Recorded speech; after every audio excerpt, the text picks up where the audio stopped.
Welcome back. Love comes in many forms and at different times for everyone. Some people marry their high school sweetheart. Some people don't find true love until later in life. Sometimes, as we saw in this week's episode, 1959's A Summer Place, you fall in love with the person who becomes your step-sibling. In A Summer Place, Johnny is the son of Bart, Pine Island's very own drunkard and fail son, and Sylvia, who once loved Ken, the former lifeguard turned research chemist, who returns to Pine Island with his wife, horrible Helen, and their daughter, Molly. After a moonlit walk through the aphrodisiac garden, Johnny and Molly smooch and fall in love. Ken and Sylvia begin smooching and more, and before long, all hell breaks loose. Bart and Sylvia divorce, Ken and horrible Helen divorce, and Johnny and Molly are separated by both school and geography. Ken and Sylvia marry soon after. Molly and Johnny reunite, smooch some more, have sex, get pregnant, and get married. Now, I usually don't explain the plot of the movie we discussed because either you've seen it and you already know what's going to happen, or you're not going to watch it, but either way, we hope you listen to our episode. But I did want to explain the basic plot of A Summer Place to give some context and background to Johnny and Molly's unconventional relationship. Now, I could not find an official word for when step-siblings marry. It's certainly not incest because Johnny and Molly do not share a bloodline, but it's an odd setup and an awkward backstory, but certainly not one we haven't covered before. Case in point, previous episode, Clueless. Now, in Clueless, Cher and Josh's romance was a controversial choice and raises eyebrows around its central love story. However, a look into Amy Heckerling's past reveals that Clueless's inspiration is perhaps not as far-fetched as it seems. Because you see, even though Clueless is a loose adaptation of Jane Austen's Emma, Amy Heckerling also brought elements of her own life, including those of her grandparents, who met as teenagers after becoming stepbrother and stepsister.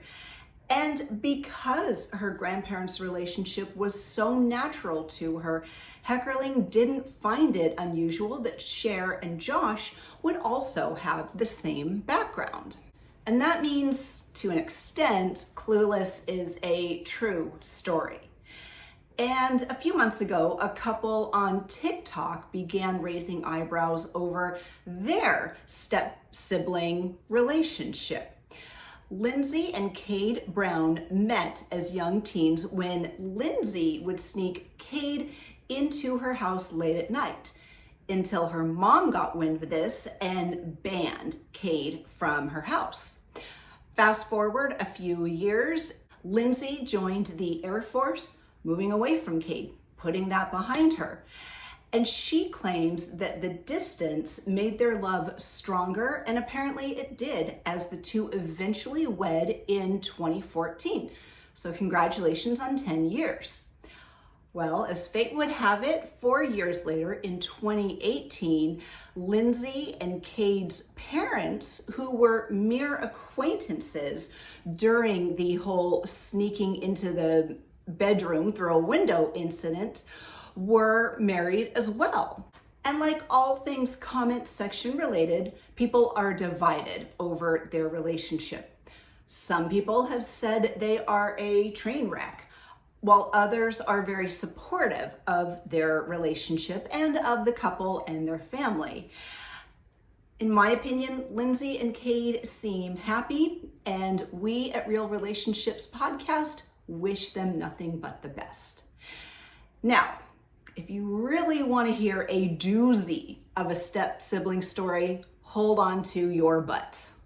40 years ago, Amanda Louise Smith, born July 17, 1970, was an English pop singer and model who became known in the mid-1980s for her underage relationship and subsequent marriage to Rolling Stones bassist Bill Wyman, who is 33 years older than her. So Smith and Wyman married on the 2nd of June in 1989 in a civil ceremony on his Suffolk estate.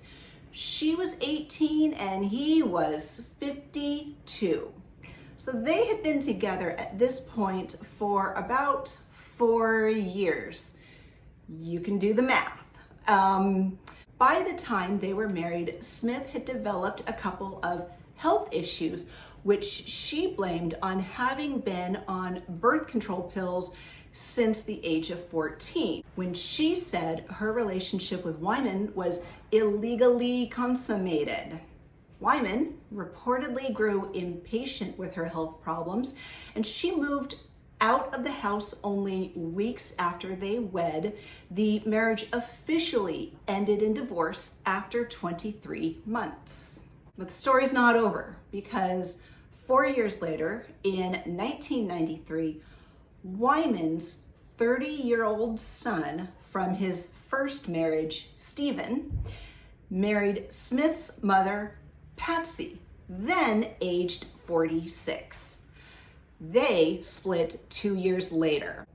Because of this, the ex-Rolling Stone became, checks notes, his own son's ex-son-in-law, the father-in-law of his ex-mother-in-law, as well as the step-grandfather of his ex-wife. Now that's complicated. So another case of a step-sibling relationship, but with the added publicity of a Rolling Stone, a model, and age of consent issues, of which Smith later advocated for raising in the UK. So love can surprise us, and Cupid has quite a sense of humor at times. So be sure to hit that subscribe button with a love arrow so you never miss a thing from the Real Relationships podcast. Up next in our Summer Lovin' series is Blue Crush. That's a fun one. We look forward to bringing you more great content, more great videos. New episodes of the Real Relationships podcast premiere every Thursday on Apple, Spotify, or wherever you get your podcasts, along with new episodes of this show every Thursday on YouTube. We appreciate our listeners, our supporters, our viewers. We will see you soon, and please, as always, stay safe and keep your heart safe too.